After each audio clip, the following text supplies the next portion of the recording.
السلام عليكم ورحمة الله تعالى وبركاته. كنتمنى هذا الفيديو يلقاكم في أحوال جيدة وأموركم بخير. اليوم إن شاء الله غادي نقترح عليكم واحد الوصفة اللي كنقول أنا شخصيا خاصها تكون في كل بيت وعند كل سيدة اللي غادا تنفعها هي ووليداتها، واللي عجبتها هذه الوصفة تشترك في القناة وتفعل الجرس باش يوصلها كل ما هو جديد.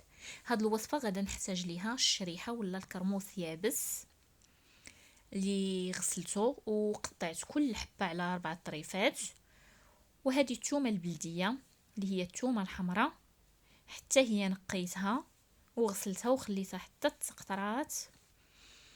هنايا الزعفران حر والزيت البلدية اللي هو زيت الزيتون، وهاد القرعة ديال الزاج اللي غسلتها وعقمتها باش نحط فيها هاد المكونات. هاد الوصفة راه كتصلح للسعال واللي عنده نقص في فيتامين دي وهشاشة العظام، وكتنفع للوليدات اللي عندهم نقص في الكالسيوم. وهاد الوصفة راه معروفة من زمان وخاصها تكون عندنا دائما في البيت. هنايا هاد الثومة راه قسمتها على 4. غادي ندير الفرشة الاولى ديال الشريحة، غادي نفرشها هي الاولى في القرعة، وغادي نحط فوق منها الثومة. بالنسبة للكمية ما عبرتش على حساب اللي متوفر عندك في البيت. واخا تكون عندك غير كمية قليلة ديال الشريحة وصبيعات ديال الثومة، غير هو الزيت الوقت اللي تحطي هذوك المكونات خاصهم يكونوا مغطين بالزيت البلدية. الفرشة الاولى ديال الشريحة ولا الكرموس يابس، ودرت فوق منها الثومة،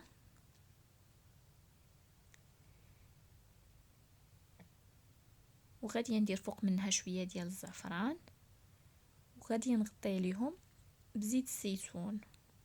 والوقت اللي غادي نعمر هاد القرعه وغادي نكمل المكونات اللي عندي كاملين، خاصها دار في بلاصه اللي ما يوصلهاش الضوء، حيت زيت الزيتون ما كيستحملش الضوء.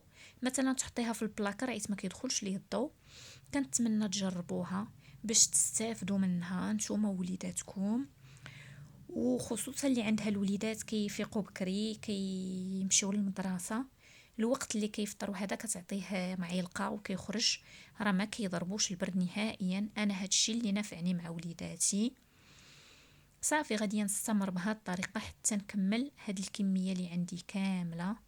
كنتمنى تجربوها، واللي جربها وعجباتو ما تنسونيش من التعاليق ديالكم. وغادي نخليكم على خير، وغادي نخليكم مع تتمة الفيديو.